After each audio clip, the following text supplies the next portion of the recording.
지난 시간에 이어서 지난 시간에는 우리가 지옥에 대한 내용을 같이 생각했고요. 오늘은 우리가 5장에서 우리가 믿는 복음의 내용을 한번 정리해보는 그런 시간을 갖도록 하겠습니다. 로마서 1장 16절에 내가 복음을 부끄러워하지 아니하노니 이 복음은 모든 믿는 자에게 구원을 주시는 하나님의 능력이 됨이라 라고 말씀합니다. 이 복음이 얼마나 능력이 있는지요.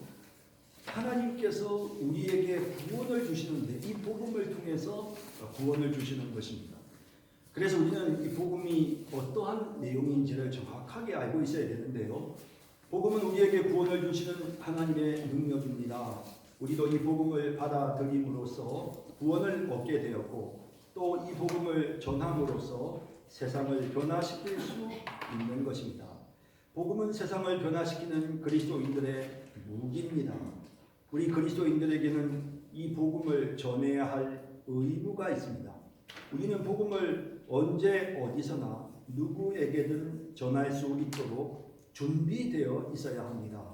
그래서 베드로전서 3장 15절에 너희 마음에 그리스도를 주로 삼아 거룩하게 하고 너희 속에 있는 소망에 관한 이유를 묻는 자에게는 대답할 것을 항상 준비하되 온유와 두려움으로 하고 라고 말씀하고 있습니다.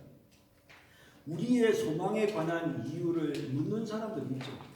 우리의 소망은 뭡니까? 우리는 하나님을 믿고 예수 그리스도를 믿고 천국에 대한 소망을 갖고 있는데 이 소망에 대해서 묻는 사람들이 있습니다. 궁금해하는 사람들이 있어요. 그럴 때 우리가 그 사람들에게 말해줄 수 있도록 우리가 복음을 전할 수 있는 준비가 되어 있어야 한다 하는 것입니다. 아유, 어떻게 항상 이렇게 얼굴이 밝으세요? 아유, 힘든 일도 많으실 텐데 어쩜 이렇게 항상 이렇게 밝은 모습으로 늘 즐겁게 생활하시나요? 사람들이 이렇게 우리의 소망에 관한 이유를 물어올 때 우리가 정확하게 복음의 내용을 설명할 수 있도록 우리가 준비가 되어 있어야 한다는 것입니다.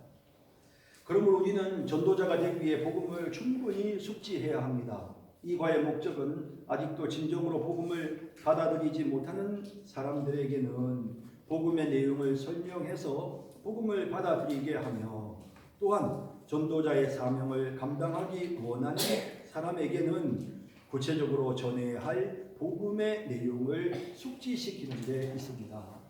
우리는 다 복음을 받아들이지 않는 사람은 여기는 없으니까요. 우리는 모두 다 어떻게 하면 복음을 좀 더 사람들에게 잘 전할 수 있을까? 그래서 다른 사람들에게 복음을 전하는데 이 복음의 내용을 아주 간략하게 딱 정리해서 우리가 이걸 우리의 마음속에 딱 기억을 하고 사람들을 만났을 때 우리가 전도할 수 있어야 되겠다 하는 것입니다. 그래서 지금 이제 여기 네모 안에 있는 내용이 뭐냐면 지금 이제 우리가 공부할 이 내용은 여러분 전도 폭발 훈련이라는 거 여러분 들어보셨죠?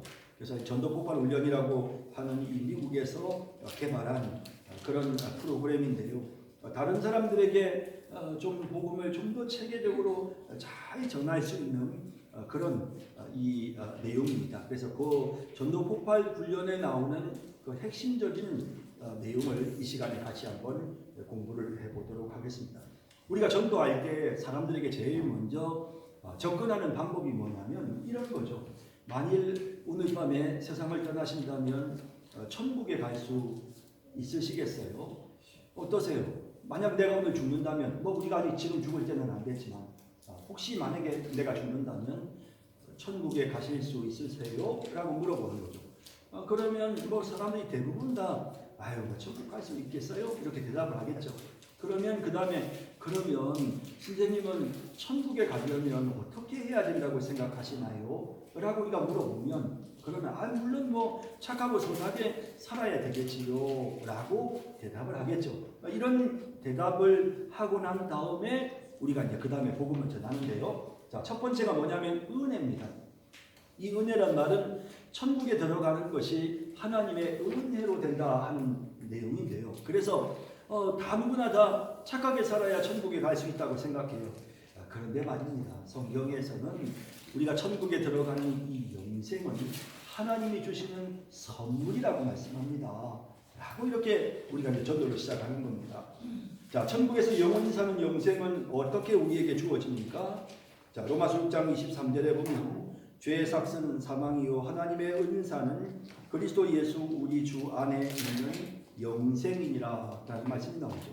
여기 은사라는 말은 뭡니까? 선물이라는 뜻이죠. 여기 은사, 하나님이 주시는 선물이 뭐냐? 그게 바로 우리가 영생을 얻는 것입니다.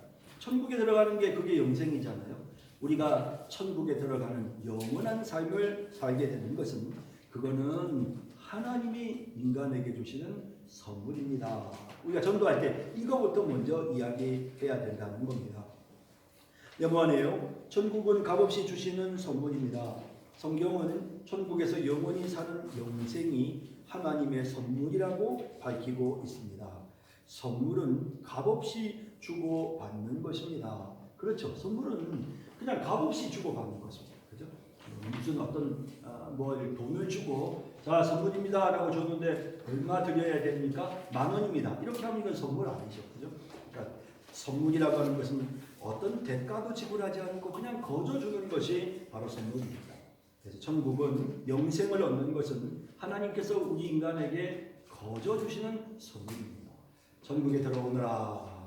예, 제가 뭘 어떻게 해야 됩니까? 그냥 들어오너라 하신다는 말. 얼마나 놀라운 일입니까? 영생은 하나님이 우리 인간에게 주시는 선물입니다. 그것은 돈이나 공로나 자격으로 얻을 수가 없어요.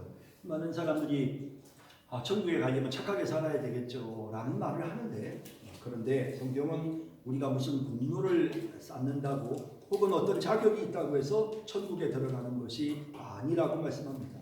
에베소 2장 8절 9절에 너희는 그 은혜에 의하여 믿음으로 말미암아 구원을 받았으니 이것이 너희에게서 난 것이 아니요 하나님의 선물이라. 행위에서 난 것이 아니니 이는 누구든지 자랑하지 못하게 함이라 라고 말씀합니다.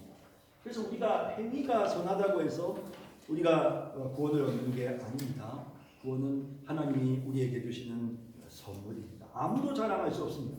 아유, 내가 새벽 기도를 열심히 다녔더만은 하나님이 예쁘게 보셔가지고 나를 천국에 넣어주셨지. 우리가 천국 가서 이런 말을 할 수가 없다는 것입니다.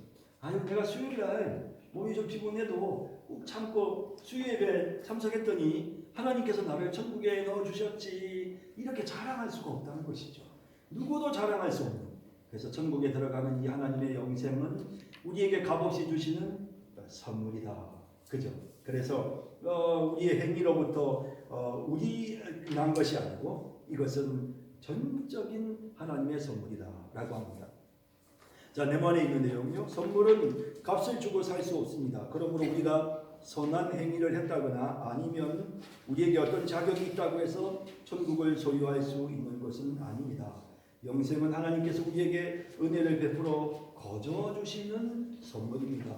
누구도 영생을 얻는 데 있어 자기의 공로를 자랑할 수는 없습니다. 아무도 공로를 자랑할 수 없고 이 천국에 들어가는 이 영생의 선물은 하나님께서 우리 인간에게 거저 주시는 선물이다라는 겁니다. 그런데 하나님께서 그냥 우리에게 너 선하게 살아 그래야 천국 올 수 있어. 너 착하게 살아야 돼. 율법에 있는 대로 살아야 돼. 그래야 천국 올 수 있어. 너희 교회 열심히 잘 다니고 헌금하고 새벽 생활 열심히 하고 다른 사람들을 사랑하고 도와야 천국에 올 수 있어. 하나님이 이렇게 조건을 거실 수도 있잖아요. 그런데 하나님은 그런 조건을 걸시지 않고 천국에 들어오는 것은 내가 너희에게 거저 주는 선물이란다. 자격 없는 죄인들에게 하나님께서 왜 천국을 거저 선물로 주실까? 조건을 걸고 이만큼 수준으로 살아라. 그래야만 너희가 천국에 들어올 수 있다. 하나님 이러시면 좋을 것 같은데 하나님은 왜 우리에게 천국을 거저 선물로 주시나? 하나님이 왜 우리에게 은혜를 베푸시느냐? 그것은 인간, 성경이 인간에 대해서 말씀하시는 것을 살펴볼 때 우리가 분명히 알 수 있어요. 왜 하나님이 그러실 수밖에 없는 이유가 있어요. 두 번째, 인간. 성경은 인간을 어떤 존재로 묘사하고 있습니까? 로마서 3장 23절 같이 읽어볼까요? 모든 사람이 죄를 범하였으니 하나님의 영광에 이르지 못하더니. 자, 여기 어떤 사람이 죄를 범했다고요? 모든 사람이 저를 범했다. 우리 모두가 다 죄인이죠. 그렇기 때문에 우리의 힘으로는 하나님의 영광에 이를 수가 없다. 우리 힘으로는 천국에 들어갈 수가 없다. 천국에 들어갈 수 있을 만큼 착하게 살 수 있는 하나님의 조건에 맞는 선한 천국에 들어갈 만한 그런 선한 삶을 우리가 살 수 없는 우리는 다 죄인이다 하는 것입니다. 자, 네모안에 성경은 예외 없이 모든 사람이 죄인이며 그래서 인간의 힘으로는 하나님의 영광에 이를 수 없음을 지적하고 있습니다. 만약 인간이 자신의 힘으로 전혀 죄 없이 살 수만 있었다면 하나님은 인간에게 선한 행위로 구원을 얻게 하셨을지도 모릅니다. 그러나 인간은 아무도 이 세상에서 천국에 이를 수 있을 만큼 깨끗하게 살 수 없습니다. 그래서 하나님은 천국을 우리에게 값없이 선물로 주시는 것입니다. 그러니까 이게 우리가 방법이 없는 거예요. 방법이. 뭐 예를 들어서 뭐 우리 대구의 금호강 정도, 자 여러분들 이제부터 이 금호강을 수영으로 건너는 사람에게는 구원의 축복을 드리겠습니다. 이렇게 했단 말이에요. 그러면은 뭐 우리 뭐 강도 별로 깊지도 않을 거예요. 금호강이 그죠? 깊은가요? 깊지도 않을 건데. 그러니까 뭐 저는 수영해서 건널 자신이 있어요. 그러면 수영해서 건넜어요. 야 구원 그러니까 그래서 그렇게 강만 건너면 되면 이거는 누구든지 자 지금부터 이 강을 수용해서 건너는 사람에게는 구원을 주겠다. 그러면 야, 난 할 수 있어. 아니야, 안 되는 사람도 좀 노력하면 되겠어. 이렇게 되겠죠. 근데 만약에 그게 아니고 다 사람들을 모아놓고 저 동해, 저 속초 동해 포항 앞바다에 가가지고는 자 지금부터 미국까지 수용해서 가는 사람에게는 구원을 주겠습니다. 이렇게 이야기를 한단 말이에요. 미국까지 수용을 해서 가면 구원을 주겠습니다. 그럼 여러분 미국까지 수용을 해갈 수 있습니까? 일본까지 갈 수 있습니까? 일본까지? 뭐 일본까지는 잘 갈 수 있을지는 몰라도 수용해가지고 사람이 태평양을 건너서 미국까지 수용해가는 거는 아무리 수용을 잘하는 사람도 불가능하죠. 그렇잖아요. 그래서 만약에 미국까지 수용을 해서 가라 이건 안 되는 거예요. 그래서 이럴 때는 비행기를 타야 돼요. 그래야 미국까지 가지. 그런 것과 똑같이 우리가 아무리 노력을 해도 하나님이 원하시는 그 천국에 이르려면 우리 힘으로는 도저히 천국에 이를 수가 없어요. 그래서 하나님은 우리를 위해서 구원의 열차를 만드시고 구원의 배를 만드시고 하나님이 우리를 위해 구원의 비행기를 만드셔서 우리를 거기에 태워서 구원에 이르게 하시는 거죠. 왜? 우리 인간이 아무도 자기 힘으로는 천국에 이를 수 있을 만큼 능력이 한데 그러니까 하나님은 우리에게 다른 방법 자 냈다 너희들에게 이 영생의 선물을 주노라 하시면서 이 천국을 우리에게 선물로 주시는 거다라는 겁니다. 자 그 다음 또 볼까요? 인간이 죄보다 선을 많이 행하면 구원을 얻을 수 있지 않을까요? 자 이런 거 생각해 볼 수 있잖아요. 자, 나는 나쁜 짓을 10개를 했어요. 하지만 착한 일을 11개를 했어. 그러면 더하기 빼기 해가지고 착한 게 1개만 남으니까 그러면 나는 천국에 갈 수 있지 않을까? 우리가 이런 생각을 하거든. 죄를 많이 지었어도 착한 일을 많이 하기만 하면 그러면은 내가 용서받을 수 있고 착한 일만 좀 더 많이 하면 내가 구원을 받을 수 있겠다. 사람들이 이렇게 머리로 이런 생각을 해요. 그러나 한번 생각해 보세요. 그게 그렇게 되나? 어떤 사람이 진짜 열심히 사람들을 섬기고 노숙자들한테 밥도 해줬고 진짜 착하게 살았어. 그래서 너무너무 착한 일을 많이 하는 거야. 근데 알고 보니까 이 사람이 지금까지 10명이나 죽였어. 땅에다가 죽여가지고 사람을 파묻었어. 그런데 지금까지 100명, 1000명이나 되는 사람에게 밥 해주고 너무너무 사랑을 베풀었어. 이 사람 용서받을 수 있어요? 없어요? 용서받을 수 있습니까? 없죠. 어떻게 용서를 받아? 사람을 10명이나 죽였는데 수없이 많은 사람을 죽였는데 죄를 아무리 우리가 선한 일을 많이 해도 죄를 지으면 죄인이 될 수밖에 없는 거예요. 그래서 야고보서 2장 10절에 보면 누구든지 온 율법을 지키다가 그 하나를 범하면 모두 범한 자가 되나니 그런 거예요. 그죠? 착한 일을 100번, 1000번을 해서도 죄를 한 번이라도 지으면 그 사람은 죄인이에요? 죄인 아니에요? 죄인인 거죠. 한 번만 죄를 지어도 죄인인 거라는 거예요. 그죠? 자, 그 다음에 우리 읽어봅시다. 많은 사람들이 죄 지은 횟수와 선행의 횟수를 비교하여 상대적으로 선이 많을 때에 영생에 이른다고 생각하는 경향이 있습니다. 그러나 성경은 죄를 한 번 짓건 여러 번 짓건 범죄의 횟수나 선행의 횟수와는 관계없이 일단 죄를 지은 일이 있으면 죄인이요 범법자로 규정하고 있습니다. 그것은 분명한 사실이며 납득할 수 있는 부분입니다. 독약을 음료수에 섞는다고 생각할 때 음료수와 독약의 비율과 상관없이 일단 독약이 들어간 음료수는 먹을 수 없는 것과 같은 이치입니다. 누가 말입니다. 지약을 한 병 사왔어. 그리고 또 바카스도 한 병 사왔어. 지약하고 바카스 딱 보니까 양이 비슷해. 자, 이거를 섞었어. 막 섞었어. 자, 지약이 반 들어가지만 바카스가 반이나 들어갔어. 그럼 먹어도 됩니까, 여러분? 그거 먹으면 어떻게 됩니까? 죽는 거잖아요. 그렇죠? 그런 것과 같아요. 그래서 우리가 죄라는 건 너무나도 악한 치명적인 거기 때문에 우리가 아무리 선한 일을 많이 해도 죄를 지으면 그 죄로 인하여 우리는 망할 수밖에 없어요. 우리 인간은 죄인이란 말이에요. 죄가 많든지 적든지 죄를 지으면 우리는 죄인이라. 그래서 우리 인간은 천국에 갈 수 없어요. 천국에 갈 수 있을 만큼 선하게 우리는 못 살아. 왜? 우리는 다 죄인이란 말이에요. 죄를 많이 짓건 적게 짓건 다 죄인이다. 그래서 우리의 힘으로는 천국에 못 들어가. 모든 사람이 다 죄인이라. 그래서 하나님은 천국을 우리에게 선물로 주시는 거라. 그래서 우리가 구원 얻는 것은 하나님의 은혜로 되는 거라. 왜? 우리 인간은 다 죄인이기 때문에 자기 힘으로는 구원을 얻을 수 없기 때문에 하나님은 우리에게 천국을 선물로 주신다. 은혜로 선물로 주신다는 거예요. 모든 인간이 자신의 힘으로는 도무지 천국에 이를 수 없는 죄인이었기에 하나님은 천국을 우리에게 선물로 주십니다. 그것은 하나님이 사랑이시기 때문입니다. 그러나 하나님은 죄인을 무조건 천국에 넣으실 수 없는 성품을 가지고 계십니다. 죄 지은 자로 하여금 죄에 대한 벌을 받지 않고 무조건 용서해 주시는 것은 하나님의 성품에 어긋나는 일입니다. 이제 하나님이 지니신 두 가지 성품을 살펴보겠습니다. 재판장이 말입니다. 재판장이 재판을 하면서 말이죠. 죄를 엄청 많이 지었어. 근데도 딱 보고는 그 사람이 마음에 들었어. 그래가지고 무죄! 무죄는 무죄! 라고 하면 그 재판장이 잘한 겁니까? 잘못한 겁니까? 잘못한 거죠. 그죠? 아니, 자기가 죄 지은 사람한테 무조건 무죄 하면 안 되지. 죄 지은 사람한테는 유죄. 죄인이라고. 죄 있는 사람에게는 죄인이라고 말해야 돼. 하나님은 그런 하나님이시거든. 왜? 하나님 공의로우시니까.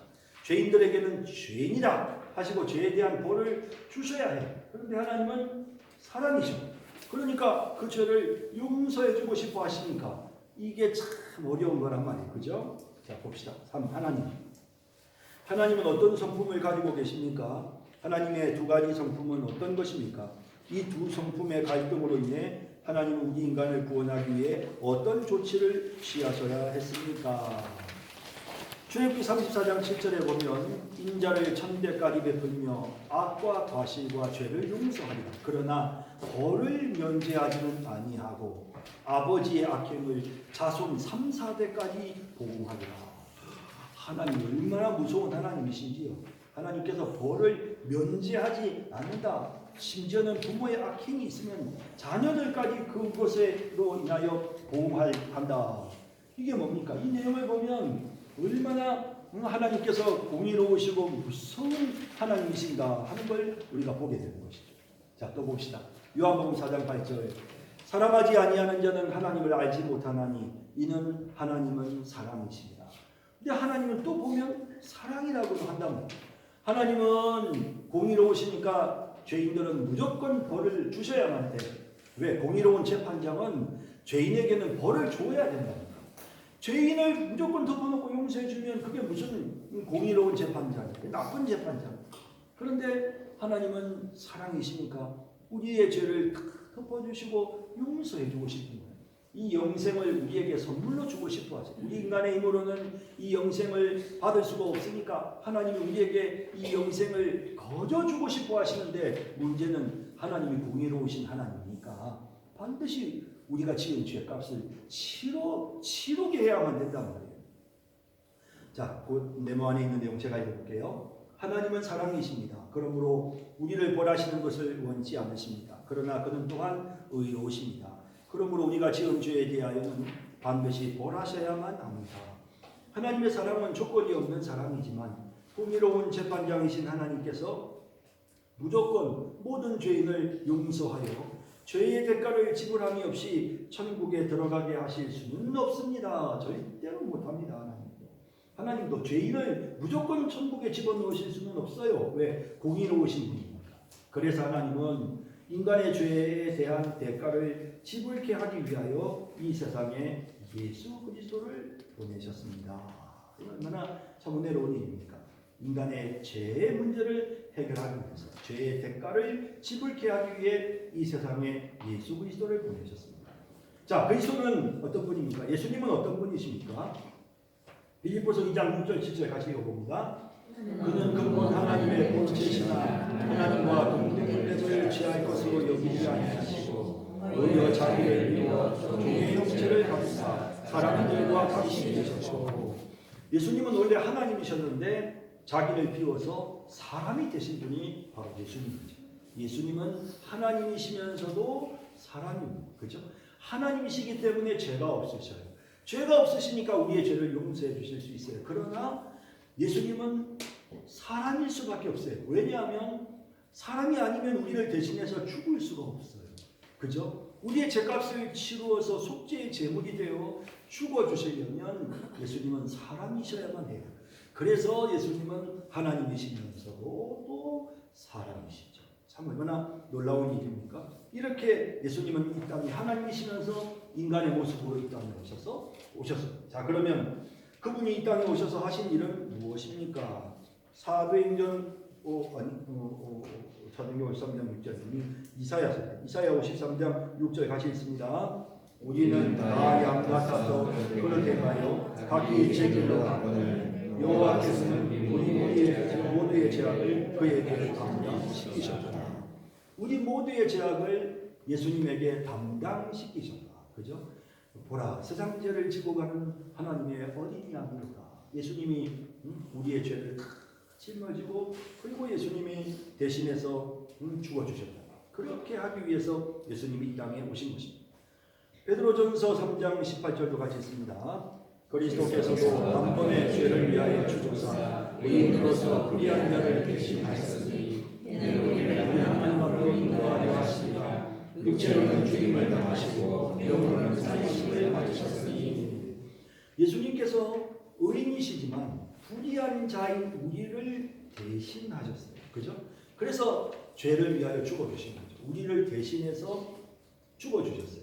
왜? 우리를 하나님 앞으로 천국으로 인도해 주시려고. 모든 사람이 죄를 범하여서 하나님의 영광에 이를 수 없었고 우리가 하나님 앞으로 나아갈 수 없었기 때문에, 그래서 예수님이 의인이신 그분이 우리의 죄값을 치르기 위해 불의한 죄인을 대신하여 죽어주심으로 우리를 하나님 앞으로 인도하신 것이죠. 그런데 죽기만 하면 됩니까?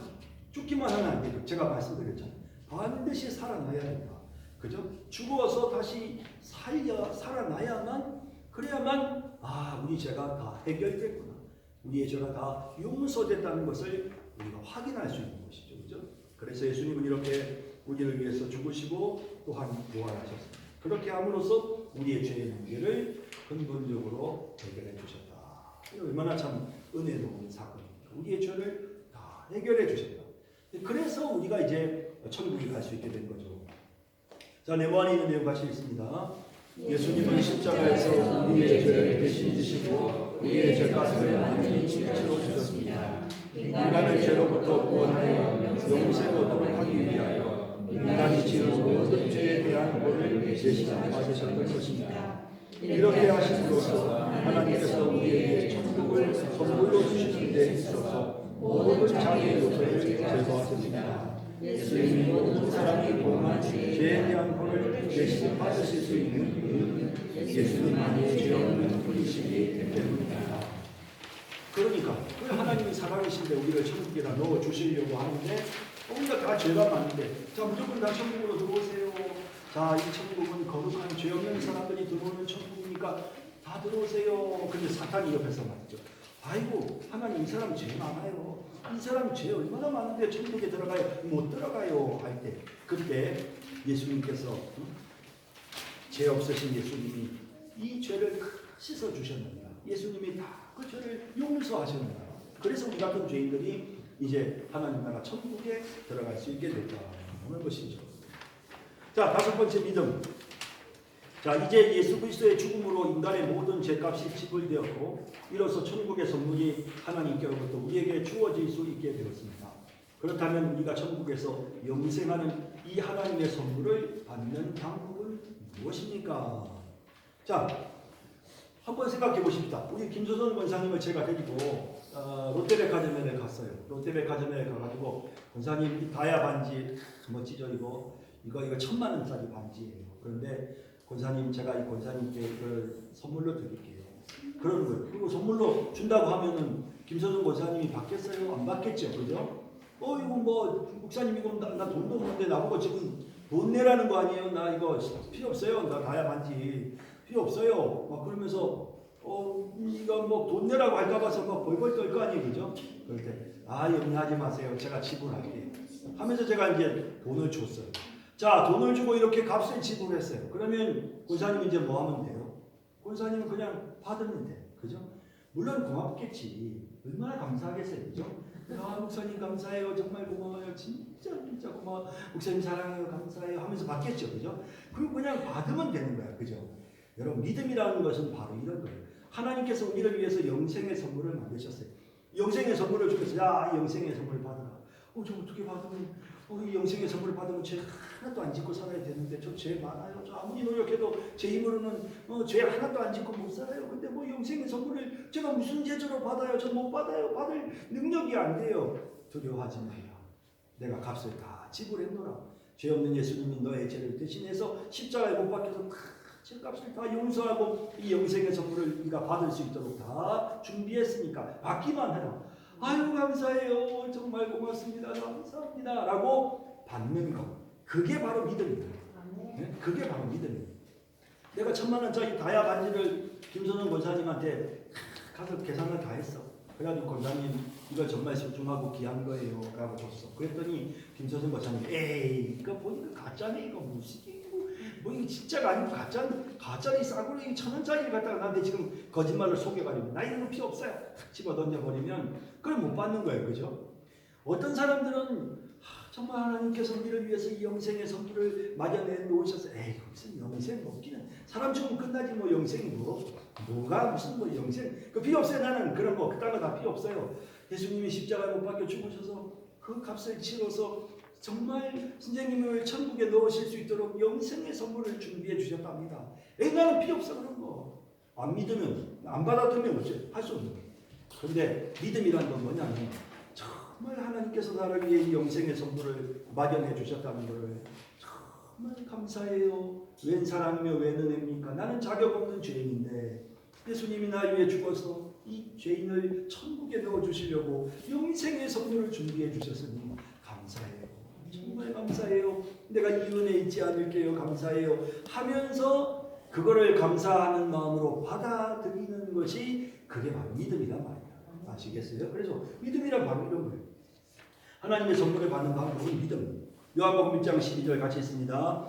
영접하는 자, 의를 믿는 자들에게 하나님의 자녀가 되는 권세를 주셨으니 다른 거 없어요. 믿으면 돼요. 요한복음 3장 16절 하나님이 이 세상을 이처럼 사랑하사 독생자를 주셨으니 이는 그를 믿는 자마다 멸망치 않고 영생을 얻게 하려 하시니라. 요한복음 5장 24절 내가 진실로 너희에게 이르노니 내 말을 듣고 나 보내신 이를 믿는 자는 영생을 얻고 심판에 이르지 아니하나니 사망에서 생명으로 옮겨지리라. 요한복음 6장 47절 진실로 너희에게 이르노니 믿는 자는 영생을 가져가니. 자, 믿는 자가 뭘 가진다고요? 영생을. 자, 영생을 가지려면 어떻게 되죠? 믿어야 돼. 자, 그럼 여러분 믿습니까? 그러면 여러분들은 영생을 받았어요? 영생을 못 받았어요? 받은 거예요. 그죠? 믿는 자는 영생을 가졌나니. 그래서 우리는 이미 믿으니까 이미 영생 받은 거야. 영생을 천국에 들어가는 제가 죄 많은 죄인의 죄를 용서해서 천국에서 영원히 살게 하는 이 영생의 선물 우리가 믿잖아. 예수님이 날 위해서 마련해 주신 거 우리 믿잖아요. 벌써 받은 거예요. 영생의 선물을 받는 게 바로 믿음입니다. 이런 믿음이 있으면 우리는 이미 영생을 가진 겁니다. 사도행전 16장 31절 있습니다. 이르되 주 예수를 믿으라 그리하면 너와 네 집이 구원을 받으리라 하고. 그래서 다른 길은 없어요. 예수님을 믿는 것 이외에 다른 길은 없어요. 예수 믿으면 우리는 영생을 선물로 받습니다. 믿음이라는 자격을 갖추어야 영생을 얻는 것이 아니고 또 믿음에 뭐 엄청 거창한 것처럼 막 포장을 해가지고 막 그거를 갖춰야 영생을 얻는다고 생각하는데 아니 그렇게 생각하지 마세요. 믿음이라는 자격을 갖추어야 영생을 얻는 것이 아니고 영생의 선물을 받아들이는 행위 자체가 바로 믿음입니다. 감사해요. 주님 나 위해 죽어서 이렇게 귀한 영생을 저를 위해서 마련해 주셨군요. 정말 감사해요. 하고 받아들이는 그게 바로 믿음이에요. 주님이 주시는 것을 사실로 인정하고 받아들이는 것, 선물을 주실 때 선물의 귀중함을 인식하고 감사하는 마음으로 받아들이는 것, 내 노력으로 얻을 수 있다고 고집하지 않고 자신의 힘으로 영생을 얻을 수 없음을 인정하고 주님이 주시는 선물을 거부하지 않고 받아들이는 것이 바로 믿음입니다. 이게 바로 믿음이에요. 이게. 그래서 목사님 내가 김소선 목사님한테 내가 1,000,000원짜리 반지를 주니까 목사님 내가 목사님을 위해서 그동안 수고하고 애쓴 거를 알고 이렇게 또 보답을 해주시려고 또 1,000,000원짜리 반지를 나한테 주시네. 이런 마음을 가지면 이거는 믿음이 아닌 거야. 이 자기 행위를 드러내는 자기 공로를 드러내는 거야. 그죠? 이게 아니야. 진짜 나는 아무것도 한 일이 없는데 정말 하나님의 은혜입니다. 진짜 하나님의 은혜입니다. 하고 또 어떤 사람도 이런 사람도 있어요. 저는 못 받아요. 제가 어떻게 그런 걸 받아요? 저는 제가 열심히 노력하고 수고한 것만 제가 하지. 남이 나한테 공짜로 주는 거는 나는 그러면 못 받아. 이렇게 고집 부리는 사람 전도 하다 보면 진짜 많아요. 그냥 하나님이 주시는 영생의 선물 그냥 믿음으로 받으시면 됩니다. 나는 그런 거 못해요. 우리가 선하게 살고 착하게 살고 죄 안 짓고 바르게 살아야지 영생을 얻든지 말든지 하지. 믿는다고 영생을 얻어요? 이렇게 말하는 고집스러운 사람들도 얼마나 많은지 모르겠어요. 그래서 믿음이란 나는 죄인인 걸 인정하고 주님이 나를 위해서 십자가에 못 박혀 죽어주셔서 이루신 이 은혜를 감사하는 마음으로 소중히 여기고 받아들이는 이 마음이 바로 믿음이란 말이에요. 이것을 간단히 요약하면 예수 그리스도께서 나를 위해 이루어 주신 이 모든 구원의 역사를 사실로 받아들이고 나의 구원을 위해 나의 선행이나 공로가 아닌 오직 예수 그리스도만을 의지하는 것이 바로 믿음입니다. 여러분이 만약 이런 믿음을 가지고 있다면 여러분은 영생을 얻은 하나님의 자녀인 것입니다. 만일 이런 믿음이 아직 없는 분이 있다면 이렇게 기도해 보십시오. 예수님, 저는 죄인입니다. 예수님께서 저의 죄를 대신해서 십자가에 못 박히시고 부활하신 것을 믿습니다. 이제 제 마음을 엽니다. 제 마음에 들어오셔서 저의 모든 죄를 사하여 주시고 저의 주인이 되셔서 저를 인도해 주옵소서. 예수님의 이름으로 기도드립니다. 아멘. 우리는 이미 벌써 예수님을 다 영접했고 예수님을 믿으니까 이런 기도를 할 필요는 없지만 다른 사람들을 전도할 때는 이런 기도를 하게 해야 하는 것입니다. 자, 우리가 다 잘 아는 내용이죠. 그런데 이렇게 또 한번 전체적으로 이렇게 정리하니까 훨씬 좀 좋죠, 그죠? 그래서 하나님 천국은 우리가 착하게 대부분의 사람들이 착하게 살아야 천국 갈 수 있다고 생각하는 그 사람에게 아니에요. 천국은 하나님은 우리 인간에게 거저 주시는 선물이에요. 왜냐하면 인간은 아무리 노력해도 천국에 들어갈 수가 없거든요. 그래서 하나님은 천국을 우리에게 선물로 주셔요. 그런데 또 하나님은 공의로우신 분이기 때문에 반드시 우리가 잘못한 것에 대해서는 벌을 내리시잖아요. 그래서 하나님은 우리의 이 잘못한 죄를 그냥 덮어놓고 그냥 우리에게 천국을 선물로 주실 수가 없었기 때문에 아무 죄 없는 예수님을 이 땅에 대신 보내셔서 우리의 죄값을 다 치르게 하셨어요. 그래서 이제 우리를 위해 이 천국에서 영원히 사는 영생의 선물을 준비하셨는데 이 영생의 선물을 받는 방법은 바로 믿음이에요. 예수님이 나를 위해서 이렇게 해주셨구나. 나는 공로 없는 죄인이지만 예수님이 나를 위해 십자가에 못 박혀 죽으시고 하나님이 나를 위해 이 영생의 선물을 주셨구나. 감사합니다. 감사합니다라고 받는 게 그게 바로 믿음입니다. 그러니 이제 이 영생의 선물을 받고 이제는 천국의 소망을 가지고 사십시다. 이렇게 우리가 이제 고나면 그러면 이제 이게 전도가 되는 거죠. 그래서 더 간단하게 말하면 더 좀 줄여서 간단하게 말하면 우리는 다 죄인이라서 지옥 가지만 예수 믿으면 우리 죄 용서받아서 영생을 얻어요. 우리 이렇게 말하는 거죠. 그죠? 예수 믿으세요. 그러면 구원받습니다. 이렇게 우리가 말하면 되겠죠. 그래서 우리가 이제 이 천국의 소망을 우리만 마음속에 간직하고 있는 것이 아니라 다른 사람들에게도 전하는 그런 우리 모두가 되기를 바랍니다. 기도합시다. 사랑의 주님 은혜를